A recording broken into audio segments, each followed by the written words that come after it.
So leadership is something that I've honed for 20 years. 10, 9, 8, 7, 6, 5, 4, 3, 2, 1.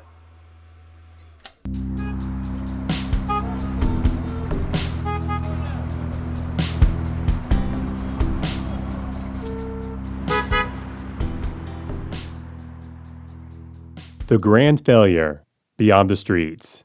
Hello and welcome back to the Grand Failure Beyond the Streets podcast. I'm your host, Rebekah Massie, and today, instead of talking about traffic or other issues within our city of Surprise, I am going to talk about something that is in season. And no, I don't mean Christmas in July. What I do mean is election 2024. So for those of you who don't know, in less than 2 weeks, on July 30th, our city has election day. Now, you may be thinking, Rebekah, that's the primary election, right? Yes. For just about everything else in the state, it is the primary election. You are correct. However, for our city, we actually vote for new council members, the next mayor, and even vote to ratify, or whether or not to ratify, I should say, the 2040 general plan, all on that primary ballot. So that means that unless for some reason there is a need for a runoff election on the November ballot for the mayoral race, for instance, since that's the only contested election, we will know exactly who will be at the helm early next year once they get sworn into office, which is some pretty exciting stuff, if you ask me. And to honor that, I wanted to actually get a chance to speak with the candidates directly and interview them. So each of the next 4 episodes, so episodes 7, 8, 9, and 10, respectively, of the Grand Failure podcast, will feature an exclusive interview with one of the candidates that's running for office currently within our city. Before I introduce this episode's guest, I'd like to go over just a few things. For those of you who don't know, or maybe this is your first time tuning in, hi, welcome. I'm glad that you're here. I am very big as a person on transparency. And I'm going to go over the ground rules and kind of lay all of my cards on the table, so to speak, as far as how I communicated with the candidates and how I let them know these interviews would be conducted. And that way, you know, when I play the recording here in a few moments, exactly how all of this went down, right? I'm a relatively informal person, so we did these interviews remotely. The questions were given to the candidates ahead of time. Each candidate received the same list of questions. I also did extend an invitation to every single person running for office, all 6 of them. And you may be saying, hey, Rebekah, you said 4 episodes a minute ago. You're right. I did. I had 2 individuals hold out. I did try. And again, everybody got the same messages. Everybody got the same questions. Everybody got the same spiel, so to speak, from me as far as how we were going to go about this. And I'm sharing this with you just so that way you, as my listeners, and more importantly, if this gets shared around a little bit more, since we're talking candidates and election, that the overall community of Surprise would understand the thought process behind this and the care that I took to ensure that, despite my personal opinions, that I was going to conduct these interviews in a very nonpartisan manner. It would be not interjected either consciously or unconsciously with my own biases or opinions, political views, etc. And that you, the community at large, right, has the opportunity to get a feel for who these individuals in our community are that are seeking public office, what their platform is, their experience, their vision for the city, right? And most importantly, even though we have a couple of different types of races going on, right? All of our city council seats have elections that are running unopposed. So these folks are likely going to get elected, right? They're the only option on the ballot. But in interviewing them, it gives a look into maybe somebody who hasn't had much of an opportunity to have a one-on-one conversation with these folks, or if maybe these folks don't even represent your district that you live within, The council is a governing body, right? There's 6 city council members, one for each of the districts. And then there's the mayor, total of 7 persons on this body. They work together. And being able to see how the different pieces of the puzzle, so to speak, or the different individuals within this group of people operate individually and how they view the team as a whole is going to be very insightful as to the direction our city is headed here in the next few years. And then for the contested race, i.e. the mayoral race for our little city here, not so little anymore, if for some reason you are on the fence of the 2 candidates I was able to get to interview with me, hopefully this will help clear things up on where they stand and be able for you to compare a little bit more apples to apples versus what you see kind of pushed out on social media, what you see in the local papers, and so forth. All right, so I know I said this last episode.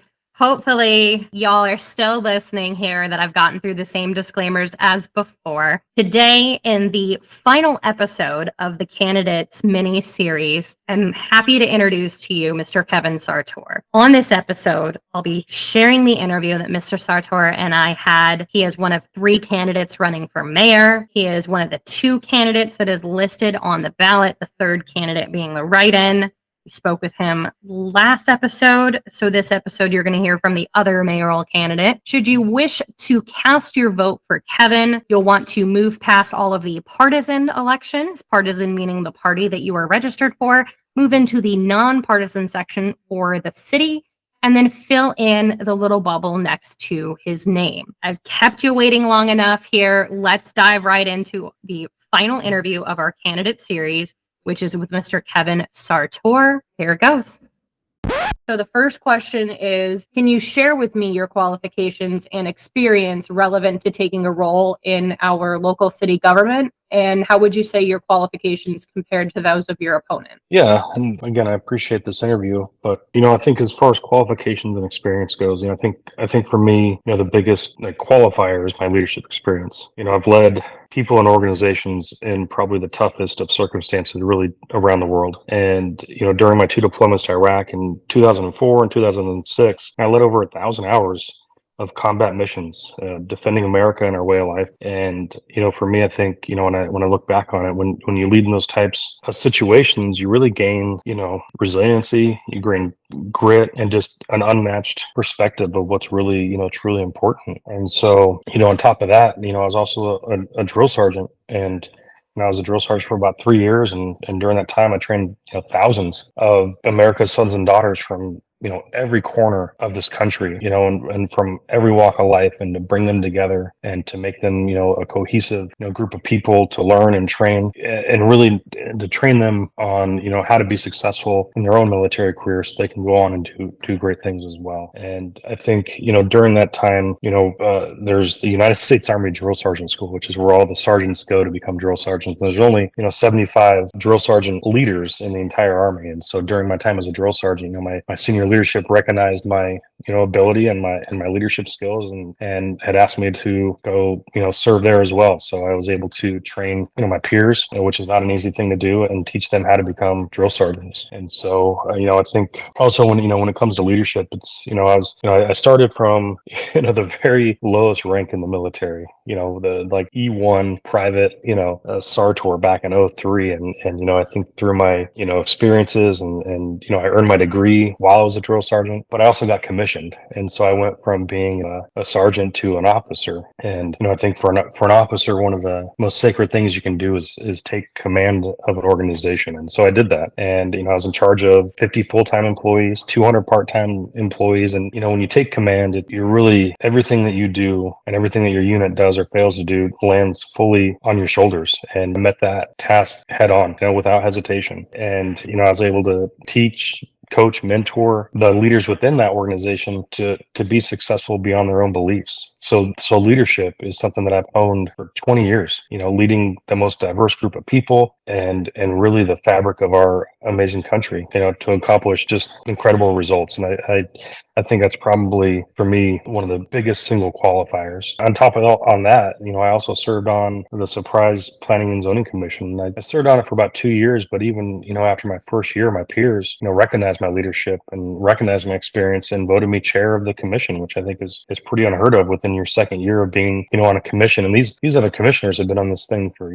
10, 15 years and just a wealth of knowledge and experience. And, they saw something in me that, they wanted to put me in charge. I find that pretty humbling, but I'm also grateful for that opportunity. I think for me, it's about, motivating people, and done it. I know how to, create a vision. I know how to develop goals to make sure that organizations thrive. And on top of, if we're, talking about qualifications, on top of all that leadership experience and leading in harsh conditions and through all sorts of things, I think I'm also very educated. I think my education gives me a unique perspective for the role of mayor, because there's a few things that are extremely important, in that role of mayor. And I think for me, with my, bachelor's of Homeland Security and Emergency Management, gives me that perspective of, public safety and preparedness. And, we have a great emergency manager with Kim Campbell in our city, but I think if we can have a mayor that has that focus and has that ability to see kind of a little bit more than, just face value of it, but really kind of has studied it and knows it, I think it's going to go a long ways to increasing our public safety. And that's important to me. And on top of that, I think my master's in public administration, I spent 2 years studying government and all those different things. So I think if you take my leadership experience, take my education, and you put all that together, I've worked through, government bureaucracy for 20 years and knowing how to navigate that and knowing how to get results. So I think those are the things that really make me uniquely qualified for this position. And I honestly feel like a lot of people, community members, community leaders, when I was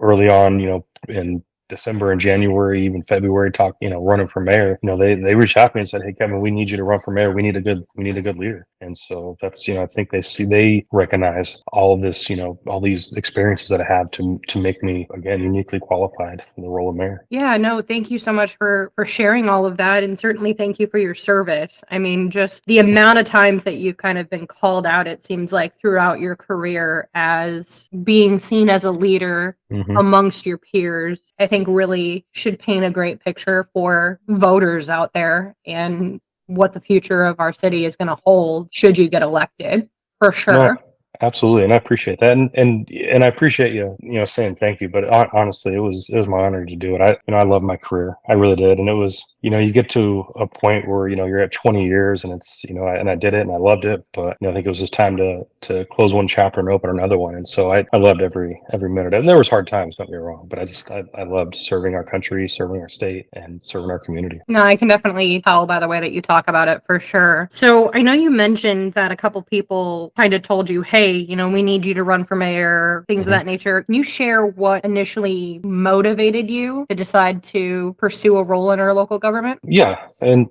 Rebekah, I love this city. And when I look at our city, we need great leaders that have the perspective, that have experience and really a dedication to serve. And I looked at what was going on in the city, and I truly believe that we're at this crossroads for what Surprise is going to be, what our identity is going to be. And we need the right mayor, I think, at the right time to rise up and meet these challenges. And I truly feel confident that I'm that leader. I think what motivates me is just, I think, to be able to represent, what this city just truly is. Like, for example, when I'm as mayor, I'm going to be looking at issues and making decisions and looking at it from the perspective of what the city is. I'm a father, I'm a husband, I'm a veteran, I work in the city, and somebody that's in the thick of it day in and day out and talking to people and truly understanding like what it is that the residents want. And I think that perspective is really what motivates me, to be able to have somebody, in that mayor's office that understands what it's like, to send their kids to school and, worry about if they're safe, or understand what it's like to have, teenagers and the lack of, activities for them to do, or, understand what it's like to really commute from, I commuted from Surprise to Papago Park Military Reservation with the National Guard for years. I've commuted from Surprise to Florence. And so so that's the perspective of when I'm going to, and what motivates me really to go after some of these things. We need to have good jobs. We need to have businesses here that, going from that commute to just working in Surprise, it's a life changer. I mean, in a positive way. So I just want to be able to bring those perspectives, to the table. And that's what really motivates me. I think it'd be just an absolute honor to serve this incredible city. And, I'm just excited and motivated to fight for the city, every day. I think really throughout my entire life, I've faced adversity and challenges just head on, put my heart and soul and passion into whatever the task was, and just put myself 100% into it, and have proven just time and again what that grit and determination can truly accomplish. And for me, this role wouldn't be any different. And I'm just really, excited about the opportunity just to get up every day and lead this city with just unrelenting and just unmatched passion to make our city better. And I can definitely tell by the way you're even just explaining the different things that a lot of folks in our city face, as far as commuting or looking for jobs or things of that nature, just how much you truly care. And you touched on a couple of things as far as bringing jobs and whatnot to the city and just improving the city overall. What would you say are the key or the main points of your campaign platform, and how does that tie into some of the most important issues you think our city is facing today? Yeah, it's a good question. I think, if I were to, put my campaign into a nutshell, I mean, because I feel like, you say, hey, this is my campaign, but then, these are my top issues. But for me, it's just making sure that our city's safe, making sure that it's clean, making sure, we have available water. And I think those things are really what drives everything else. I think we need to have a mayor that is dedicated to, cultivating our city pride, and cultivating, civic duty to get other residents to get out there and be engaged. And while also, trying to maintain, our small town character. I think Surprise has been this endearing, we've been endearing as this community, right? But I think, if we go back to that crossroads, I think now's the time just to be bold, and to build a quality community. And, for having grown up in the West Valley, people say, oh, the West Valley is this, the West Valley is that. But I don't think that, Surprise needs to play second fiddle to any city. I mean, we don't have to look to these valleys saying, oh, I wish we had that, or hoping for this. Like, I think the time is now. The time is now for the city to step up and really emerge as that regional, anchor to the entire West Valley. I think we're uniquely positioned. And I think in order to do that, we need the right leader. And I think if we have the right leader, and I truly believe that we can achieve just great success in that. I really do. Yeah, no, absolutely. And just, I love how you differentiate the campaign from the issues. I think you're one of the few people running for office overall that I've heard really do that, because I feel like a lot of times it's easy for somebody to get fixated on the issues so much that it kind of almost becomes a part of their identity a little bit. And you're kind of looking at everything from a holistic perspective based on what you just shared. So I know you mentioned things like water and safety. Is there anything else that you feel is, like, if you were to say top 3 or 4 most important issues that our city is facing today, it sounds like water and safety are in there for sure. What are some other ones? We have an incredible city. So I think to say issue, I think we're doing a good job. But I think, with our growth and our projected growth, what we're doing now is good. But I think we really need to focus on, if we go back to the word issues, but I think just have a priority on certain things. And for me, first and foremost is public safety. It has to be, I think, the foundation for a thriving community, and we have to have somebody that, and I feel like all of the candidates probably feel, public safety is the top, but, just being able to work with our police and fire, and just, it's providing the resources, it's providing the training, it's investing in all those things, making sure that, I'm talking to Chief Pena, and he's talking about, those community, policing initiatives, which I think is amazing to help, build trust and cooperation between law enforcement and the residents. And I know the fire is doing their job, and they're doing, public outreach, which I think is amazing. So I think focusing on those things and making sure that, they have the training, the resources, and everything that they need to do their job. But, I think if you go a little bit deeper on public safety, and, my role is the safety coordinator for the Dysart district, I deal with, school safety every day, and our schools are safe, but a lot more can be done. And for me, the public safety includes school safety. And so I want to be able to be that mayor that is willing to talk about, the school safety conversation. I think there's so much rhetoric and so much stuff going on with school safety, and there's lobbyists down at the state house. There's lobbyists, at the federal level saying, hey, spend millions of dollars on this, widget that's going to improve school safety. But I think for me, at the end of the day, it's about building partnerships. And, in my entire career, everything that I was able to achieve was able to achieve through partnerships and working together in collaboration. And so when we talk about school safety, that's it for me. It's about bringing every school, every stakeholder, every community partner together in one room to say, okay, what are the issues that we're facing, and how do we prioritize them, and how do we accomplish them? And really, that's one of the first things I did when I took on my role at Dysart. I was like, hey, do we meet? How often do we meet with our community partners, with Surprise and El Mirage and the county? And not very often. So I set up a meeting, brought people together, and we prioritized some of the things, and we've really gained a lot of ground just within the Dysart district. And I see that, and I'm like, well, we can duplicate that easily across the entire city, across all the different schools. So for me, I think it's bringing people together. I think you can talk about with school safety, police response protocols, making sure that police and admin and fire and all those people are on the same page, which reduces response times. But I think an additional step to that is really providing a place for resources for anybody in the city, anybody with a student, whether that's, gun safety, vaping information, anti-vaping stuff, anti-smoke, but just, some mental health resources, and not in a way that, hey, we're pushing it on you. If you need something, if you have a student and you need, you have an issue, here's a place to go. Here's a website on our city page to say, these are resources. We've come together with our community partners. These are the people that are willing to provide resources. And I think if we can do those two things with school safety, we can gain a lot of ground. And so that's really one big priority, the public safety, supporting police and fire, and then school safety. But I think on top of that, you live up in the, the Asante area, 163rd. Yeah, I know your frustrations with all that, and even residents in, the southern part of the city with, the roads. I think prioritizing, the expansion and really maintenance of our roads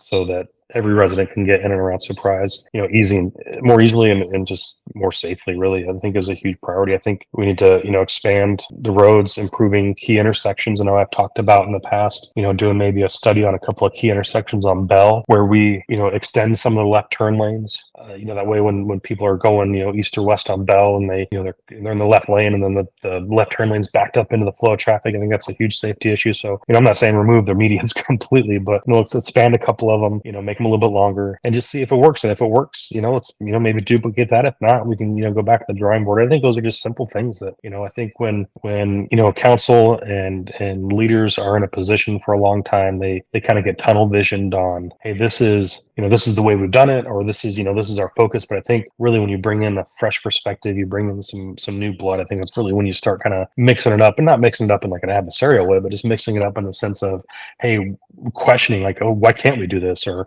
how about trying it this way, I think is going to go a long way. So I think with roads and those types of things, and really, Rebekah, one of the things that I think I'm most proud of in the military, and I'm trying to tie this into the road thing, but I was a commander of an engineer unit, and I went after a training mission to expand a rural runway for a native tribe in Kodiak, Alaska. And it took years of working through bureaucracy. It took years of talking to people, but essentially really at the end of the day, I was able to secure, over $1 million for this project. And so that same determination, that same, just focus is what I want to do with the roads here in Surprise. I know anything in government, it's going to be a long-term thing. If we were talking about redoing the 163rd or the 303 and Grand intersection, that's a long-term project. But I think still to have somebody that's built something, that has done the legwork to secure additional funding, I think that's going to go a long ways in the mayor's office, just to be able to, go to different levels of government, whether that's the county, state, even federal government, just to go and have those conversations face to face and have them,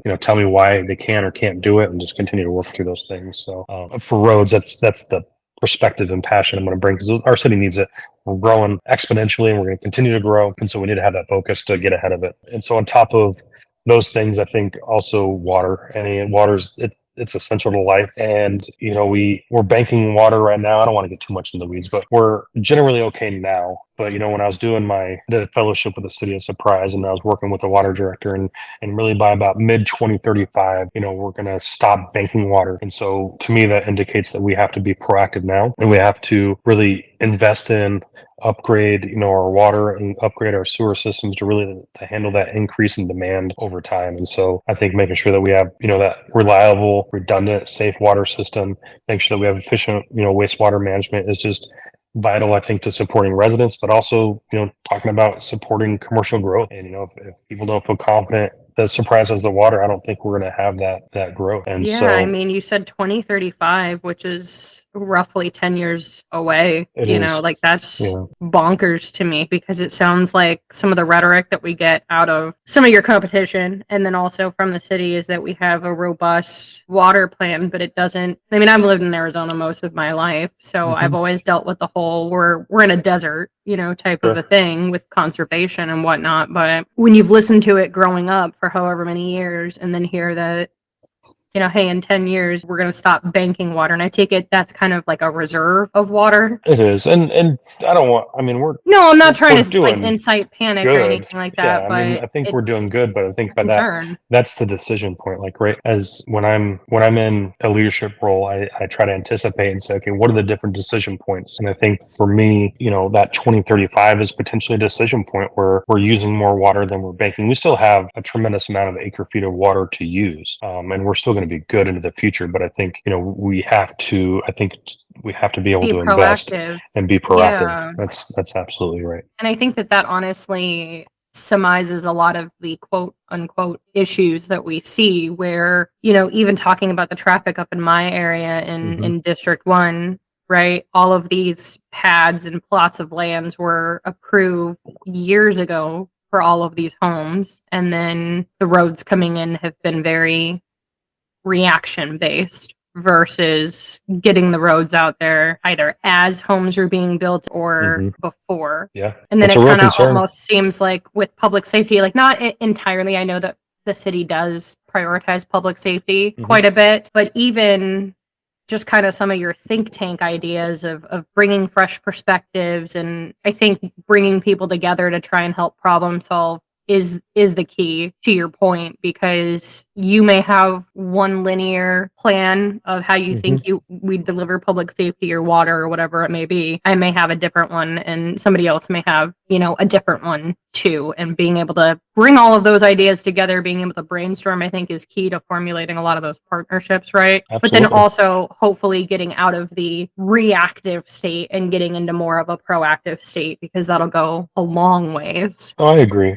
And I think the reactive part of it is just the growth. I think for any and I think our city staff is amazing. I've worked with our city manager, I've worked with all the directors and they're I think truly professionals. They really are. But it is bringing those perspectives together and just really working towards just being, like you said, proactive. I think, and you said something that kind of made me remember. When I was a commander, it's you walk in, you're like, oh, everybody stands up. It's the commander, and it's which there's traditions and all those types of things, which is great. But then when you get into a meeting, you start saying, hey, this, what about this? What about that? They're like, oh, that's a great idea. Let's do that. I'm like, no, like I need you to challenge me on my thought processes, right?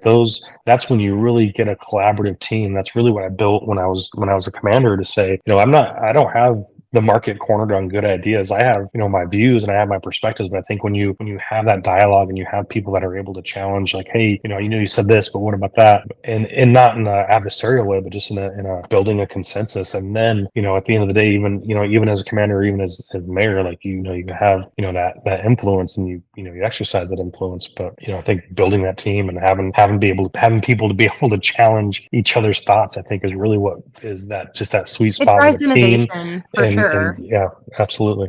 Absolutely. And I deal with that professionally too, where my boss will come to me with a problem or whatever, or Hmm. I'll see that there's some sort of trend going on with our projects. And I'm like, hey, what if we did this instead of that? And just have those conversations. And sometimes the conversation is this a hill you're prepared to die on? And usually my answer is no, there's bigger fish to fry. But There are. you There are. Some it's people just get one of dug those in though, things. yeah. Yeah. Yeah, and there are things that I will dig my heels in, and I think based on our conversation so far, it seems like there are things that we'll be able to budge on, right, or prioritize or give concessions on, and then there's certain things that won't be. But that's just working with people in general. No, absolutely. I mean, there's So- gonna be impossible. I think it'd be naive to be like, oh, I want to make everybody happy and surprised. Like, no, you just, I think when I was doing my master's degree, in public administration, I think I wrote this paper on like how do you make decisions as in the government, and sometimes, and I remember reading this article about this paper about sometimes you have to make the least worst decision, and sometimes that's truly the best decision. Like, what's the least impactful decision on for everybody, and that's, I don't know, I just kind of found that funny, but not like, oh, this is funny, but it's also not a uniquely government thing, because there's definitely decisions that have come down the pipeline professionally where I'm like, this clearly is somebody inventing a way for their butt to be saved type of a thing by creating more work for other people. But okay, we'll just do it because it's less egregious than going through layoffs or restructuring or anything like that, type of a thing. So I get it. I know you mentioned some of the city staff and their commitments to driving, change and for the betterment of Surprise, which I feel like is a great segue into the next question, which is, what do you feel should be the role of government, particularly local government? Yeah, no, it's I think ultimately the role of government is just to provide for the common good, and, like a bottom line up front. But government, Surprise, they levy taxes and they spend those taxes, our money, on all sorts of different things. But at the end of the day, the local government should be about public safety, infrastructure that improves our quality of life, and then programs that enrich our lives, whether that's recreation, arts, community events that just make us a community. And I think that's really kind of the role of the local government. And it's, for me, that's kind of that is the most amazing part of being in local government, is that you're right there where the rubber meets the road every day. You're the only level of government where you have the opportunity to see your constituents every single day, and that's not true for state or federal. So I think that's really kind of a cool thing to be able to do, where you go out, and I go have dinner with my family, and there's somebody there that I've talked to or whatever. I think it's just a really cool, unique opportunity. But to get back to the question, I think sometimes there's people that come across hard times, and it's unfortunate. And I think in those situations, the government needs to be able to provide, a hand up, and certainly not a hand out. And we live truly in the greatest country in the world, and anybody, with a little bit of drive, a little bit of determination, can achieve just amazing success. I mean, we have people that sell rocks, right? We have people that sell water, and so the opportunities in this country are endless. But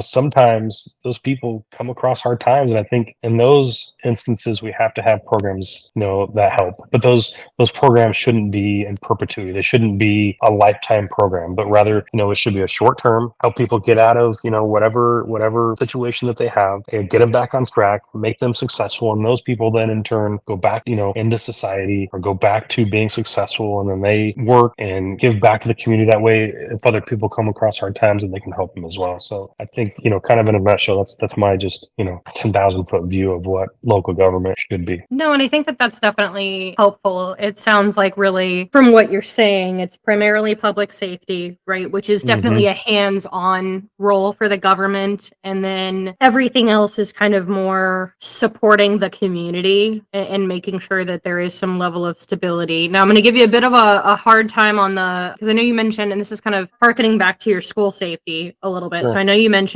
some mental health resources, and then you mentioned even just like the hardship, falling on hard times type of resources. Do you think that the government must provide those services, or are you more of the mindset of you should have a list of whether it's nonprofits or different programs within the community? Where do you see some of those, hey, I'm in trouble, whether it's a mental health crisis or homelessness crises, or no, it's a good point of clarification. No, I think school safety is only providing resources to community partners and stakeholders that are willing to provide those resources. That's not something the city should be footing the bill for. It's a website to say, hey, this is a program from the state, or this is a program from a local nonprofit that can help with X, Y, and Z, no cost to the city, and whatever, maybe it's low or no cost to the resident. That's a separate thing. When it comes to let's say homelessness, that's a separate issue. And I think, we can tackle it a couple of different different ways, but I think really we have to be more proactive in the prevention of homelessness. I think if we can prevent people from becoming homeless, that's going to go a lot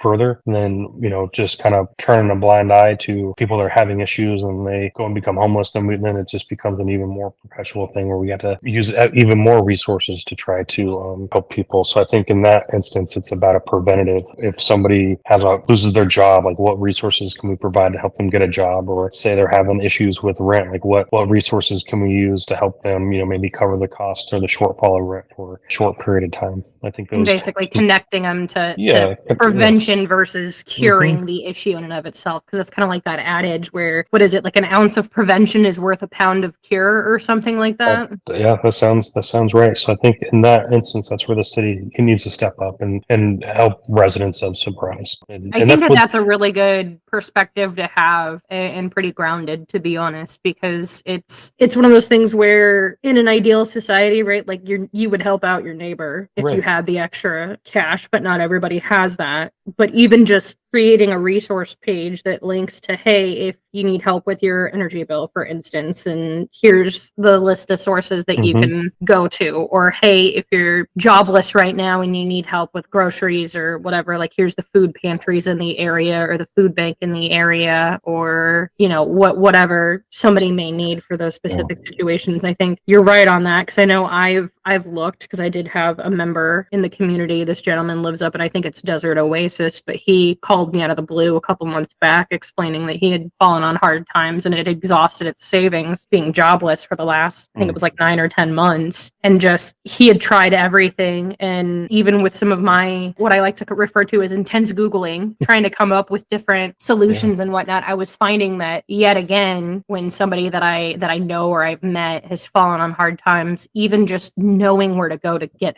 help absolutely is hard. Yeah. And I think, and to be honest with you, Seth Bison and his department do amazing work, and they are willing to bend over backwards for any resident. I know a lot of that information is on the website, but I think it goes into being transparent and getting the information to the residents is going to be key. No, absolutely. And I think that that's a good call out. So moving into the next question, obviously we know that the city has faced some difficult situations in the past several years, and some of them even within the last couple of months. What do you feel that the city can do to repair any damage to, say, their brand or any negative public opinions about them when it comes to being, say, transparent, avoiding accusations of corruption, or not working in the residents' best interest? Because I know you mentioned, Seth, and he's the director of it's Human Services Community Vitality, right? That's right. So not necessarily correlated to that. I haven't heard anything negative about Seth specifically, but and I don't know if you ever will. He's a pretty good guy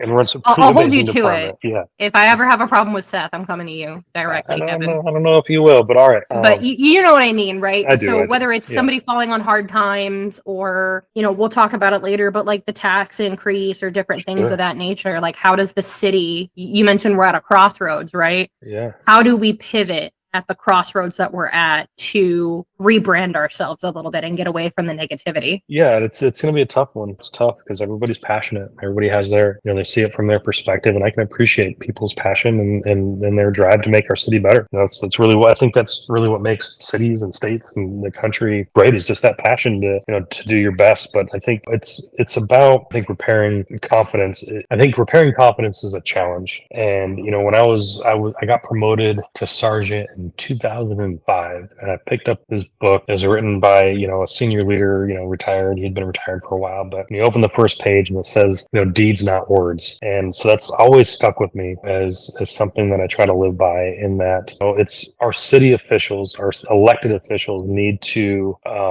do everything they can through their actions and not necessarily their words. And I know politicians are great at saying this and saying that, but those actions are what's really going to turn, I think, the tide of public opinion for any organization, and especially for in the city of Surprise. So I think it's we need leaders that are true to their word, that have a backbone, and that even if there's bad news, right, it never gets better with time. And I think that leaders need to own it. They need to learn from it, and then work to never repeat that same thing again. I feel like that politicians are oftentimes afraid to speak the truth because their constituents won't like it. But we need, again, a leader with a backbone that's willing to say, hey, look, we did this or did that, and I'm going to tell you right now, Rebecca, I'm not going to make every right decision as mayor, and I'd be naive to even think that. But what I can tell you is that I'm going to try to do everything I can to make every decision right. And that if we have to adjust something, I'm willing to do that. I'm not going to be so rigid on my ideas or what's going on. So I think that's really where it's at. And I think on top of that, and we talked about it a little bit, but I think it's just meeting residents where they're at with information is going to be huge. And it's people consume media in so many different ways, and they're developing new platforms, and it's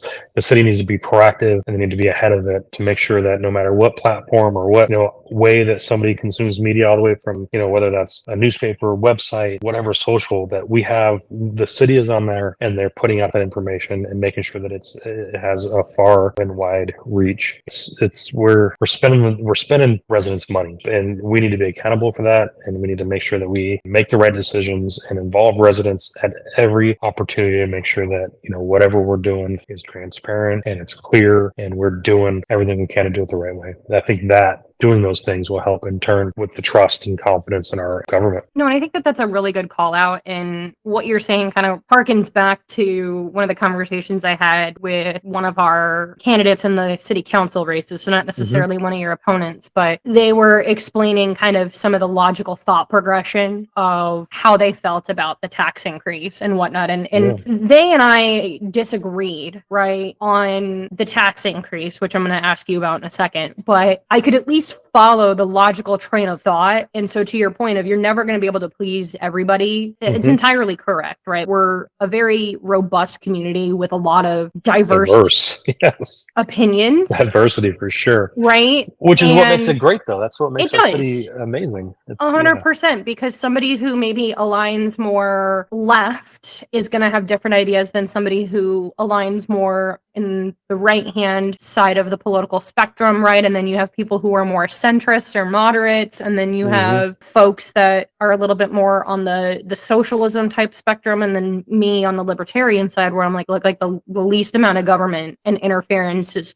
possible. Sometimes, bordering on anarchy a little bit in the deep stretches of my mind, right? But that's assuming that people can actually govern themselves, and I think shopping cart returns tell us that that's most decidedly not the case more often than not. But people can't be bothered to put their carts away. Why are they gonna follow any sort of moral or ethical rules?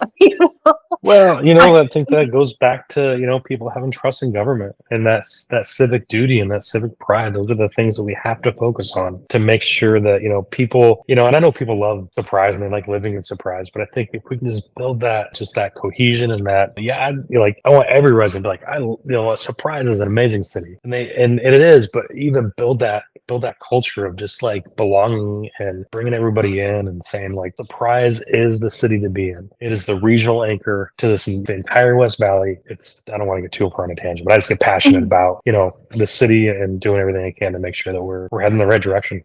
And I think you're onto something there, as far as even if you're not going to please everybody all of the time, right? A lot of the way you get in that is, even if we fundamentally disagree on a policy decision or a legislative decision or anything along those lines, right? Yeah. Just being transparent in the way in which you or the council or a commission or anything along those lines came to that decision. If the information is out there and somebody can follow a logical train of thought, I think that that's a lot easier pill to swallow than just, well, this is what we're doing. Sort of some non-specific, we think it's better because of this one arbitrary example. It's like, okay, cool. That's one example, but tell me more, And so speaking of unpopular decisions, maybe even changing your mind on different things, I want to touch briefly on the Dominium project. So I know you're familiar with it. I know you sat on planning and zoning when this originally came to light. It would be So talk to me a little bit about how you voted, what your thoughts are on this matter, and what, if anything, would you do differently than you did in the past, knowing what you know now? Yeah, it's a tough one, and again, it's residents' passion, and rightfully so. I mean, those folks, I think, were ultimately right, and so you get on. I was on planning and zoning, and you get this packet, and you go through it, and you get letters, and it's like then you talk to other city officials, and they tell you one thing, and so ultimately, I think any good leader needs to be able to look back and be reflective on their decisions, and was it the right decision, was it not? And for me, it always leads back to no, it wasn't, and not that it wasn't the right decision in the sense of like, oh, there's a NIMBY thing that's not in my backyard. I don't even think it boils down to that. I think it truly boils down to this project just wasn't in the right location for infrastructure, for people there.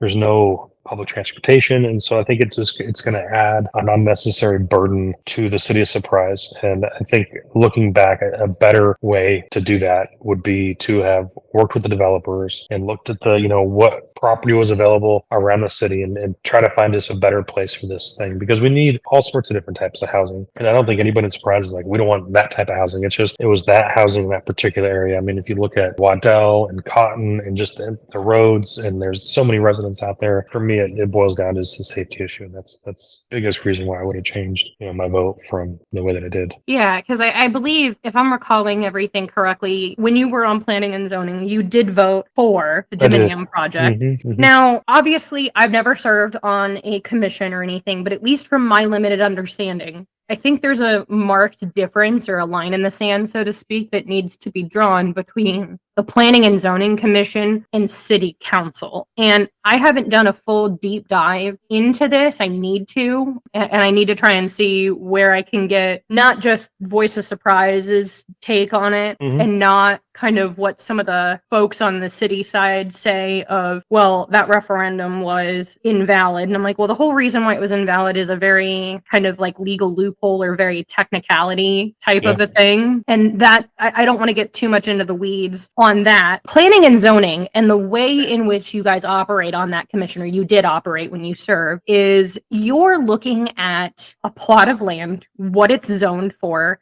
and when a request comes across the commission's desk, if it's a rezone, obviously you're making sure that whatever the developer or the landowner is seeking aligns with what our municipal development standards and city codes and general plan and everything weigh into what they're asking for, correct? I think in a nutshell.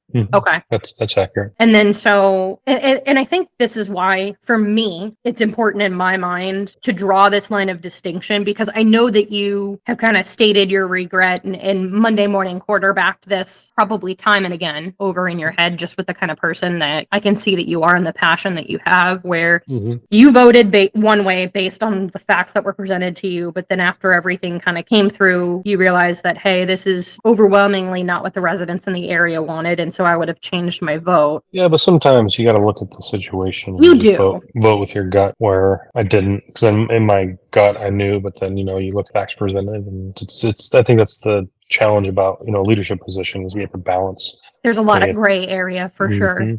And I think that is a testament to your character, right? But that's what kind of gets me about all of this is I know that some folks that have said comments on social media about your vote in the Dominion project are like, well, Kevin voted for it. And that's why I kind of wanted to clarify for anybody who's listening, right, what your role is, because I don't fault you for that, because ultimately you weren't necessarily elected, right? I mean, obviously you were elected to chair the commission by your peers, but you were nominated, right? Or you had applied to serve on the commission. Yeah. And it's a very specific and very siloed role. Whereas I think, honestly, more of the culpability of that decision lies quite a bit on city council, because city council, yes, they do take into consideration planning and zoning's weigh-in on that as part of their decision. Yeah, the recommendation, but they're elected to represent us. You know what I mean? And so if 500 people show up to City Hall going, don't do this. But at the end of the day, Rebekah, I still have to own that decision, and I still have to. I'm not saying you shouldn't. Yeah, I mean, it goes back to, I think I said it earlier, in that as a leader, you have to be able to, I think, sometimes acknowledge when you make a bad decision, learn from it, and do everything you can not to repeat that same mistake. So, it's a decision that I made, and I'm going to own it, and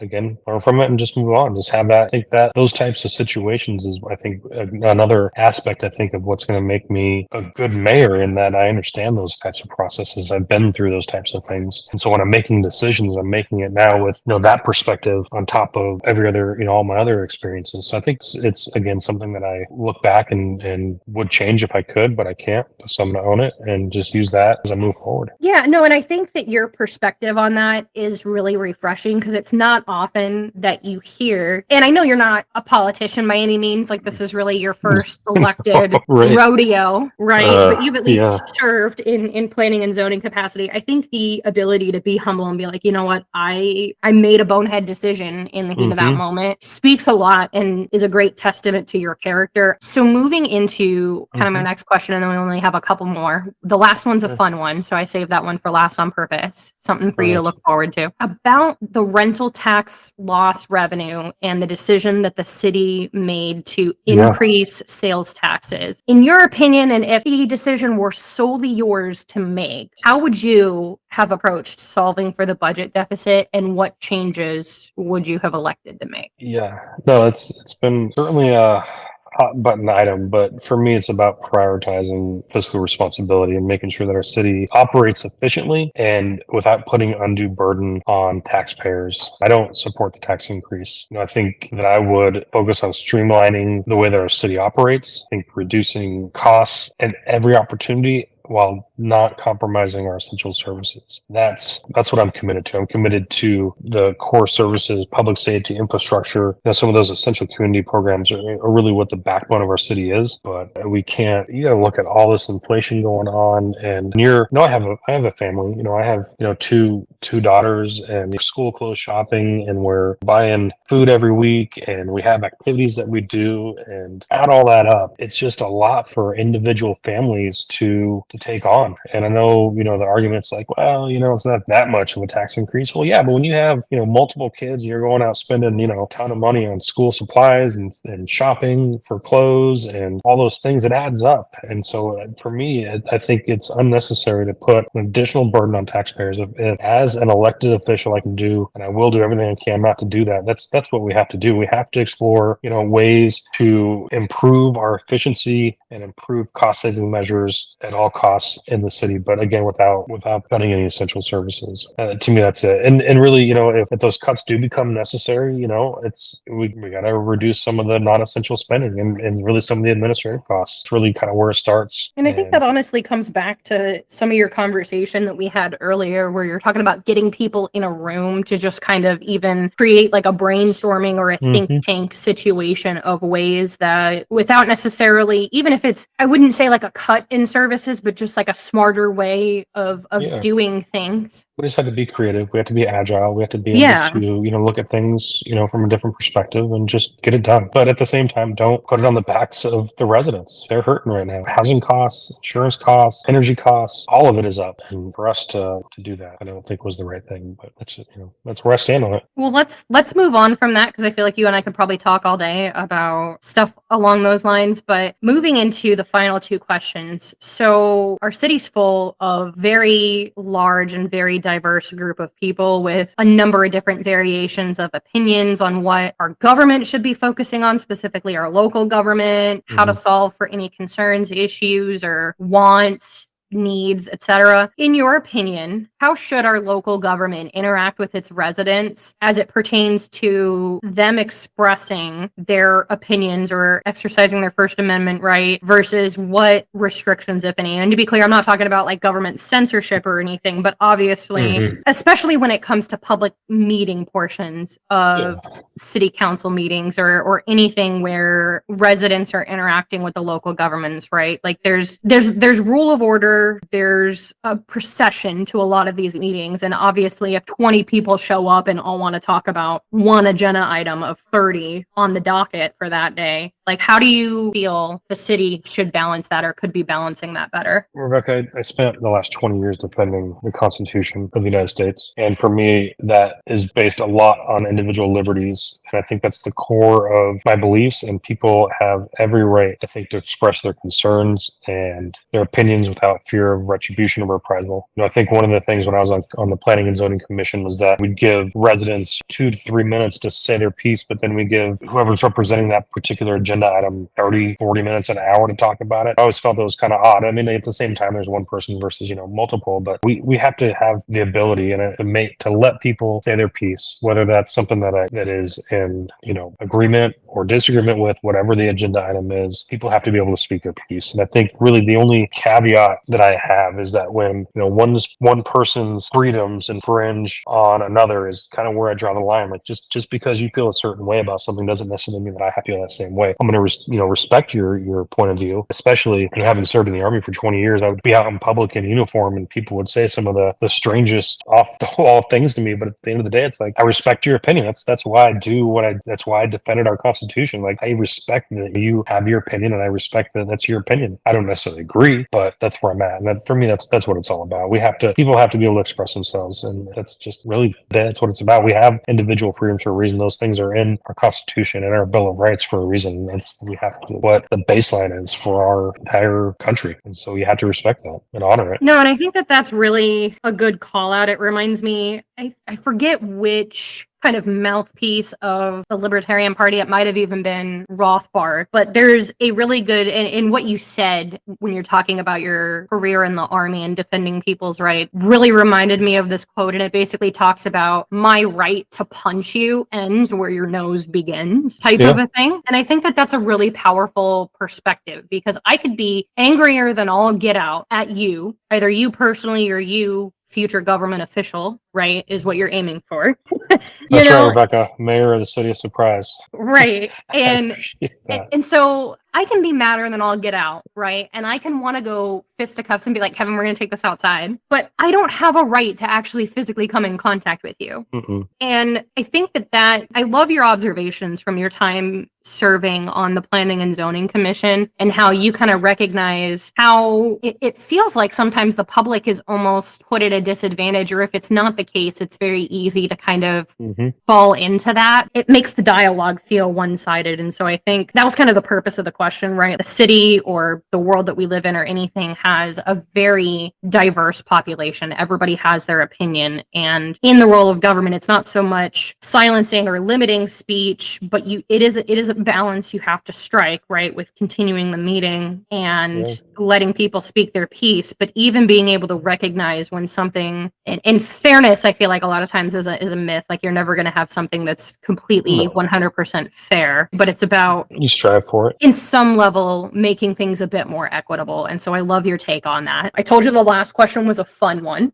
so we'll end with this. City Council and Office of the Mayor in Surprise Fantasy Draft Edition. In your mind, what would the ideal group of officials look like for the council and the mayor body? And I'm not necessarily, obviously, if you have like names, I'm not going to tell you don't share names, but I'm not necessarily looking for you to tap people on the shoulder of specific upstanding pillars in the community, but from a group perspective, right? So this could be things like ideal group of ages or age ranges, life stages, employment status, experience, qualifications, issue alignment, areas of expertise, anything along those lines. Sure. Dream team. That's interesting. Yeah, dream team. I think we need leaders that are willing to listen to residents and not just listen to hear them, but to listen with empathy and to listen to understand. And I think I'm a huge fan of the 7 habits of highly effective people. And I truly believe that you have to seek to understand before you're understood. And I think if we have a council full of those types of people, that would be incredible. I think we'd be a lot better off.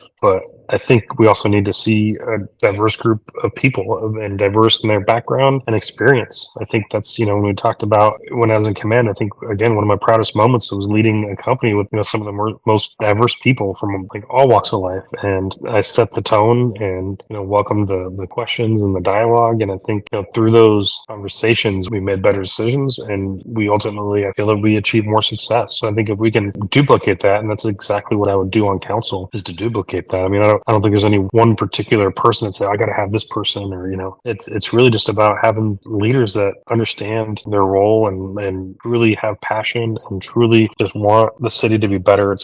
This isn't for me, this isn't about trying to achieve, like, I have to, be this or be that. It's about being authentic, and it's about being true to who I am and working with the council because, as mayor, yeah, I'm the mayor of the city of Surprise, but we work together as a council. We have to come to consensus as a council. So I think we need that diversity. We need to have that empathy. We need to be able to understand the issue and where residents are coming from. And I think if we can put all that together and just have these listen first mentality, these thoughtful questions, collaborate just for the greater good, I truly believe that the sky is just the limit of what we can achieve here in Surprise. That would be my dream council. I think that that's a really good perspective. And it's funny because you and one of the individuals that's a newcomer running for a council seat have said very similar things, but in a very different way. And I'm excited. And their race is uncontested. So I know that that's probably who will be sitting in that seat unless something wild happens. But it would be really interesting, I think, to have you and this individual, if you're at the helm of the council, right, as mayor, they're in their council seat, because what they said when I asked them this question was that it's a very interesting question. And I did that on purpose because it kind of tells me a little bit, and hopefully tells anybody who's listening, right, a little bit about how your brain thinks, because of course the council is a body, right? And it's a body of six council seats plus the mayor, total of 7, right? Yeah. But it also tells me not just how your brain thinks, but where a lot of your priorities and where your commitments lie. And things that they said in a different way and things that you said in your way were very similar. And you're talking a lot more about listening. And they mentioned listening a little bit, I believe, if I'm recalling correctly, but they were also, we kind of had the jack of all trades, master of none sort of conversation where everybody can't be an expert on everything. And so being able to have a numbers guy or girl, for instance, right?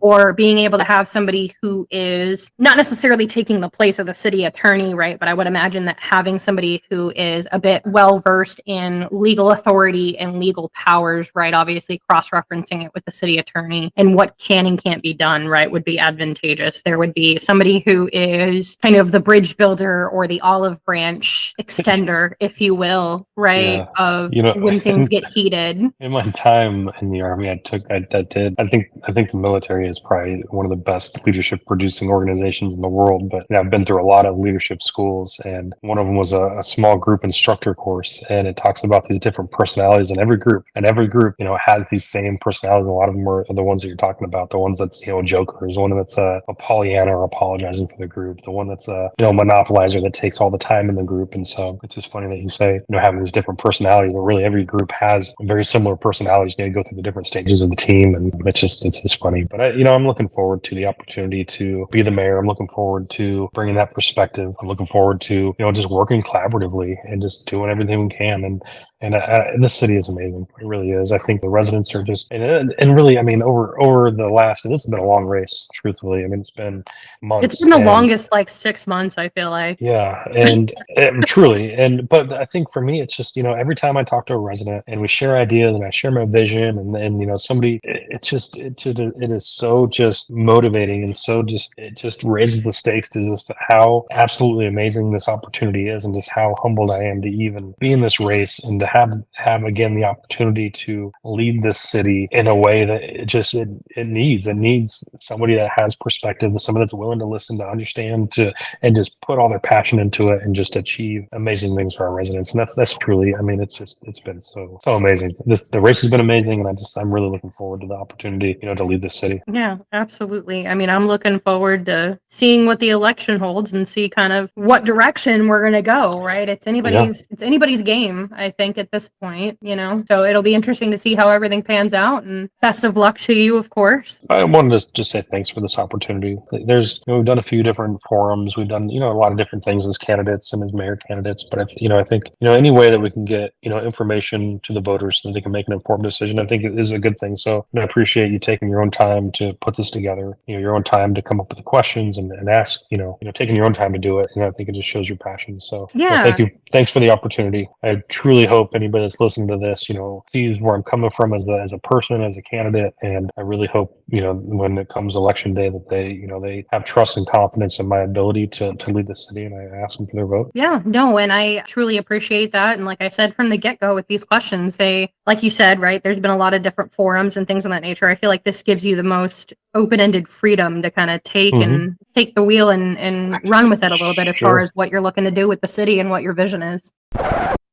All right. Well, hopefully you all found this as interesting as I did to hear directly from the candidates on some thought-provoking questions. I know personally I was pretty excited at the chance and the opportunity and just the overall willingness from the 4 folks that graciously participated, be able to hear from them, right, in some less formal circumstances than we would typically come across them in the community, say at a council meeting or what have you. It was great to just have a human-to-human, person-to-person type of a conversation on what their views are, what they bring to the table, where they see the city going, vision for the future, and most importantly, how despite any differences in vision, politics, viewpoints, how we all come together and move forward as a community, and how they move forward, the new folks that are going to be in office early next year, move together as a governing body to serve our city. If you haven't already, I do encourage you to go ahead and subscribe to the Grand Failure Beyond the Streets podcast, as well as, of course, give a listen to our previous episodes, and even more importantly, all 4 of these episodes in our special mini series, which once again I am aptly dubbing as the candidates.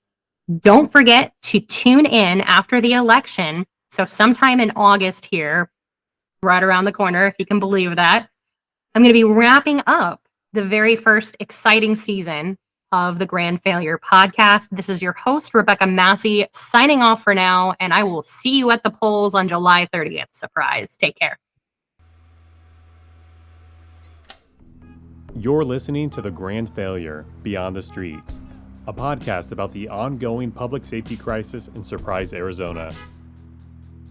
The Grand Failure podcast is hosted, edited, and produced by Rebekah Massie. Jonathan Perry is credited with the voiceover and announcement work. I'd like to thank Spotify for podcasters as the hosting and distribution platform, and the folks over at Audacity for the open source software that made production and editing of this podcast possible. Any graphics, logos, or artwork used to promote or identify the podcast was created by Rebekah Massie herself using the Canva software program.